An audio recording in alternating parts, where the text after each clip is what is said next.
everyone, Kath and Jares here. Pronouns are they, them, and theirs. I am a professional psychic and I'm also a professional brow artist. And this channel, Psychic Brows, is where I combine them both. Welcome back to this week's series, The Magical Roles of Our Animal Companions. And for those of us that joined us yesterday, we were speaking on animal speak and how it saved our angel just in time. For those who missed it, I'll provide a link in the description and you can link to it if you'd like to. Today, we're gonna be discussing animals as guides.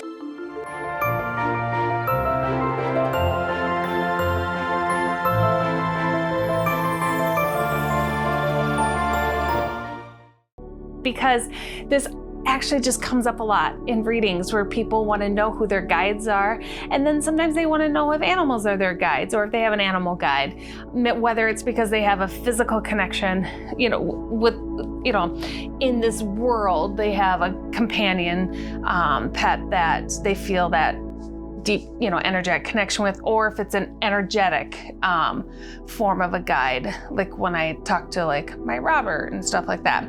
So let's dig into that a little bit. And always keep in mind, I am the first to say, I know what I know. I don't know more or less than that. I'm a product of my experience. And so some of my stuff will come out in stories that I've gone through because it helps me make insight of it. And some of it will be in form of questions for you. So, I think it comes up a lot with people in their pets when they're pet guardians, where they feel a really strong connection with a pet that, called out to them, or they just feel that strong energetic bond with them. And they either term it as they're super connected, or sometimes when they have that strong connection, they can communicate really well with them. They may find them to be a guide for them because of the wisdom and stuff that they share. And I think it's just gonna come down to, your experience with it and the situation to know, because there are times that your animals are your guides, they are guides for people, and that is their role with you. And they wanted it, and it may not, be the first time. And there are other times that you're just super connected with animals and you can speak with them or feel them and hear, and that you can have that, reciprocal conversation.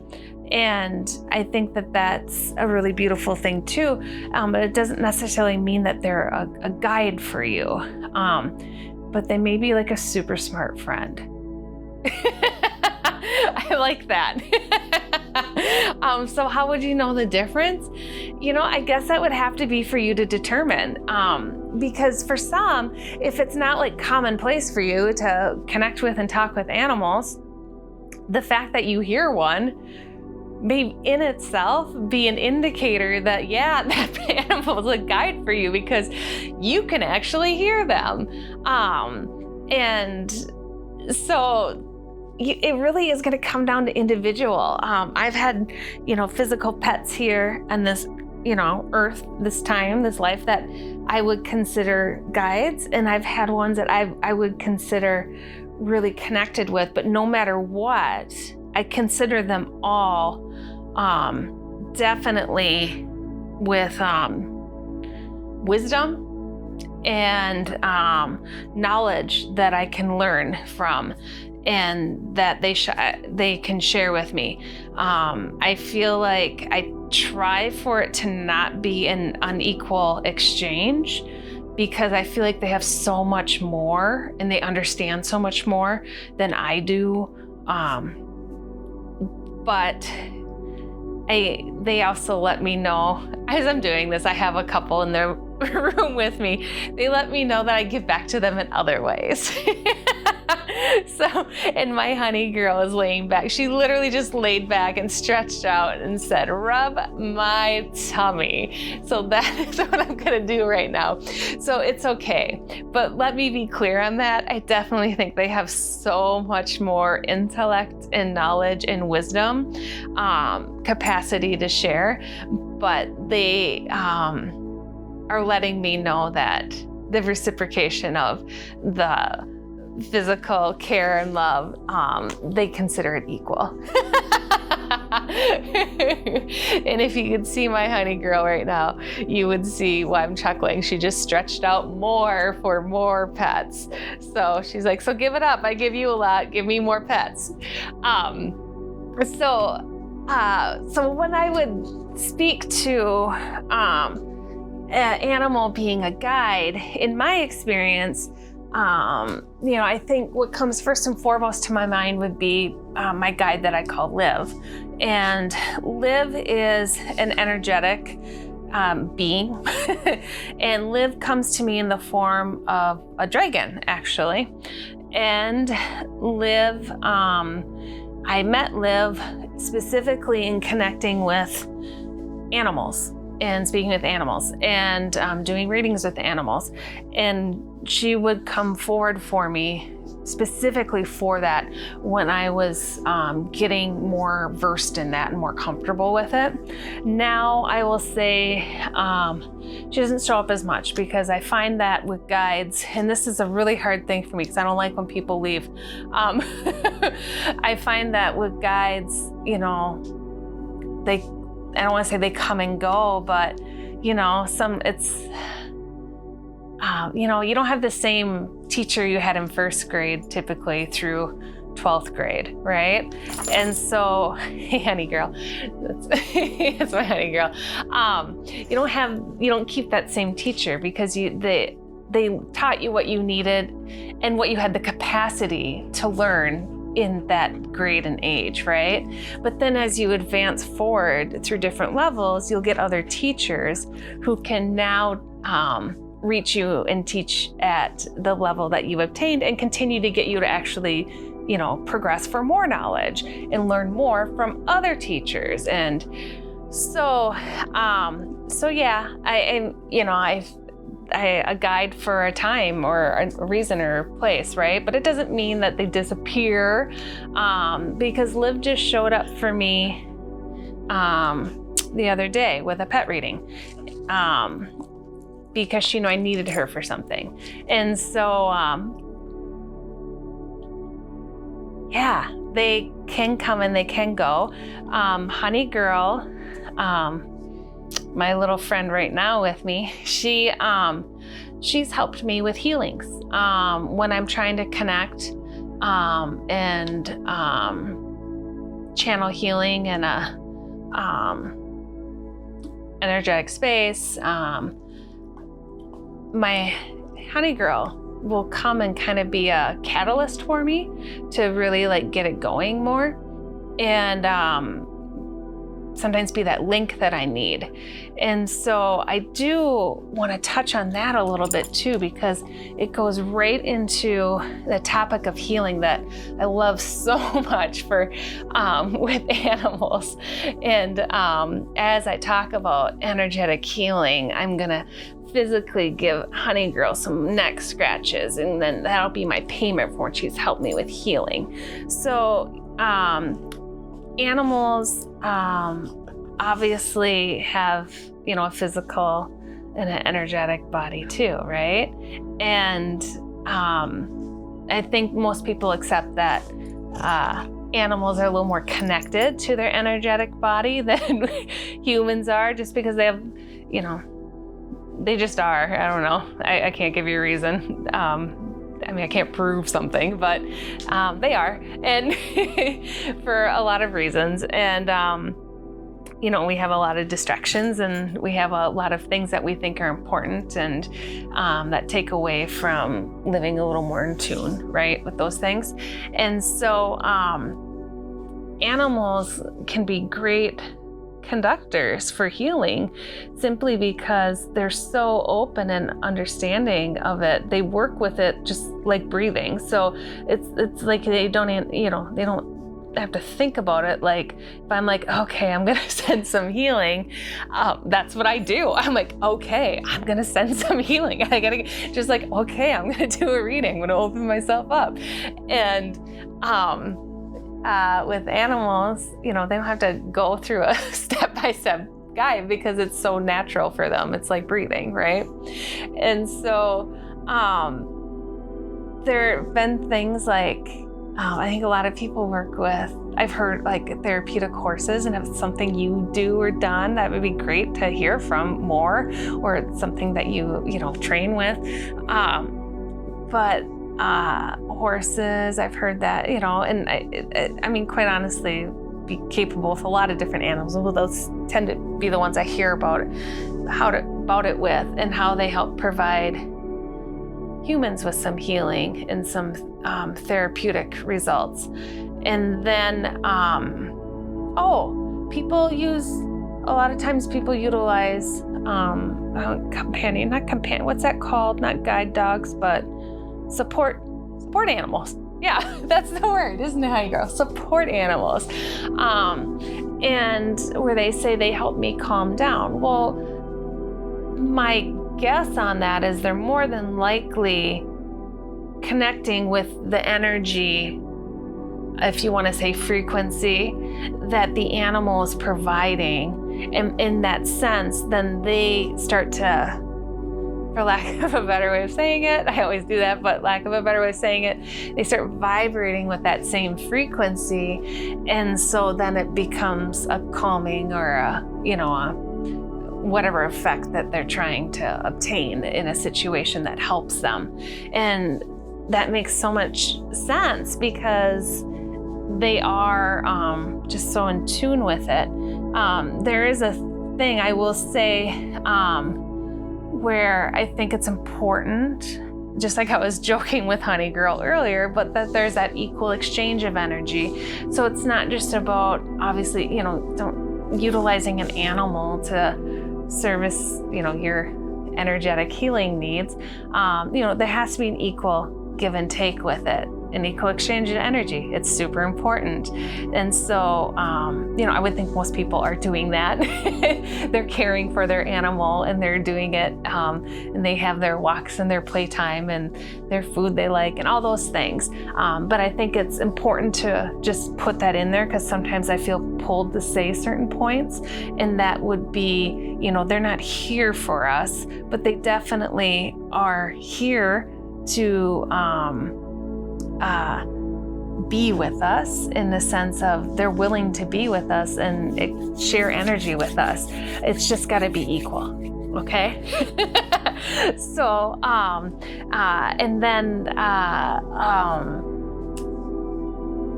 the other thing with animals in healing is I think that they're really open to receiving healing then too, simply because they know what's going on. So I think if you were to be able to do some type of study where you had a healer trying to give energy healing, to a person who wasn't necessarily open to it, to an animal who had given permission to do that, I just think that even if a person was open to it, I still think you would probably have better results with an animal, simply because they get what's going on and you can get on that same frequency with them. And it's, it's like, you're not forcing something where somebody's opened the door for you. And so I bet that would be, if, for someone that does work a lot, it'd be interesting to hear what they thought on it. But I would think that would be nice and rewarding.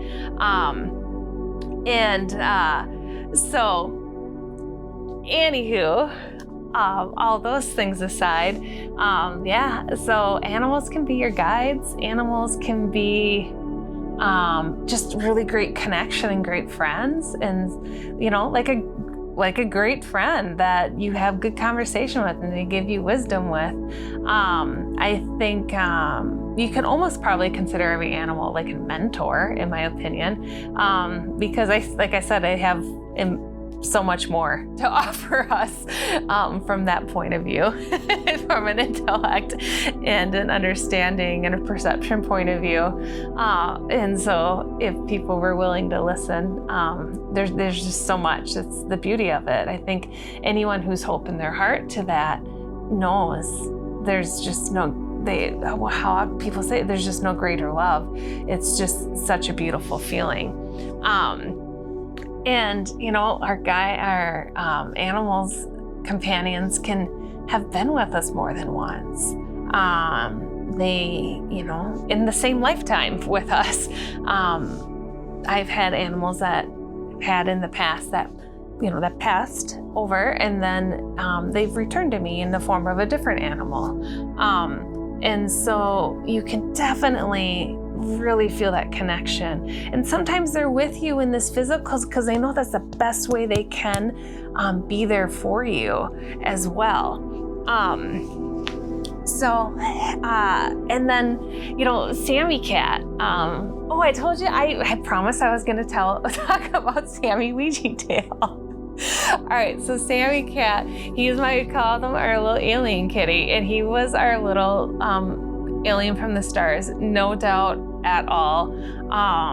The first time that my now husband ever came to the house, Sammy, I don't even know how, he was in a bedroom and I had the door closed because I was having a get-together of people. And when I opened the door for Mel, first of all, I'd never met him before. And it was one of those ridiculous movie moments where I never knew existed. I didn't think it was real, but it was like everything slowed down around us. Everything went into slow motion. It was like, was in a fishbowl of noise. It was like, wah, around me.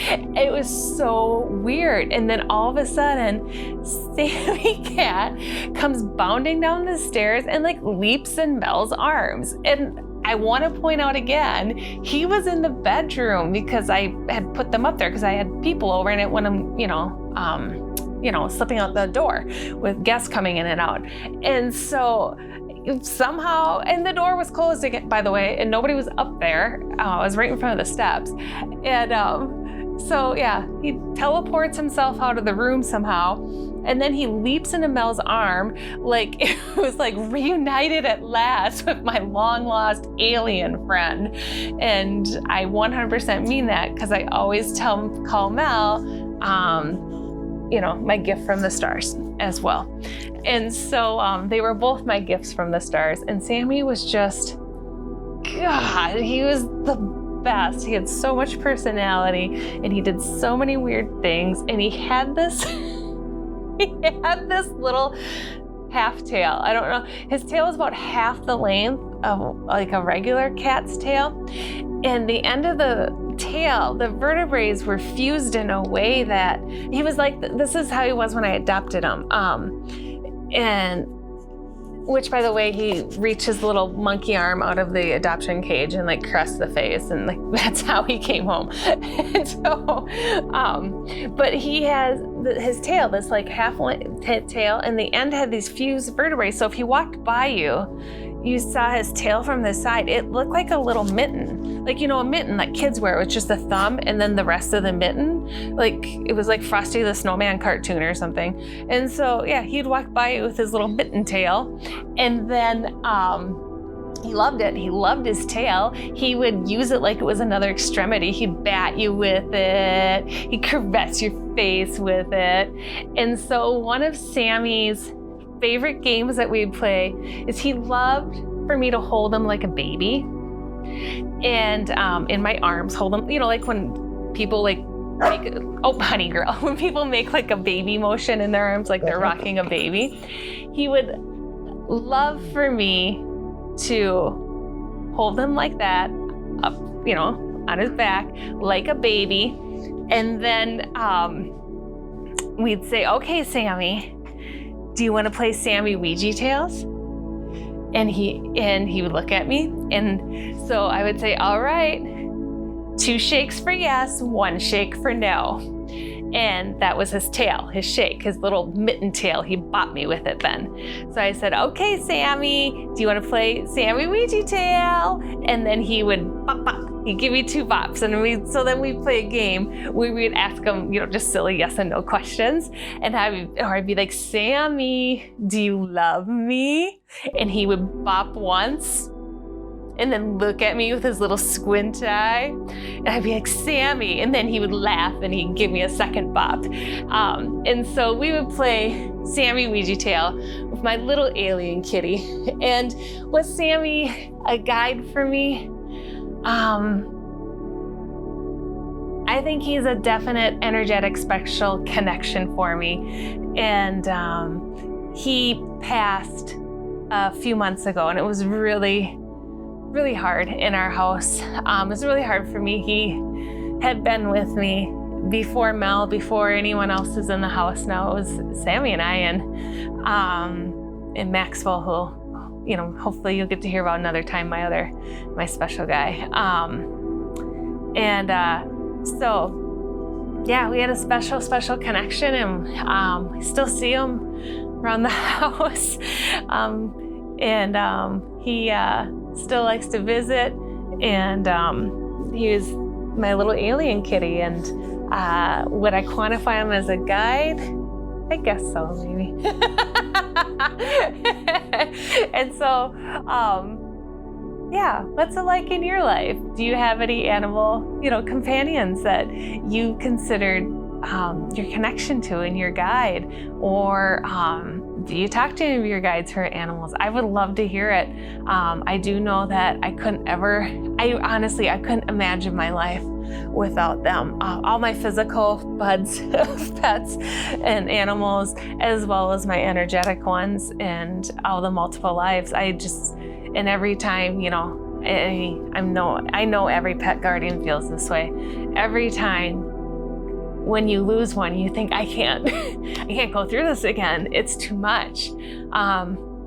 But you do, because it's so worth it.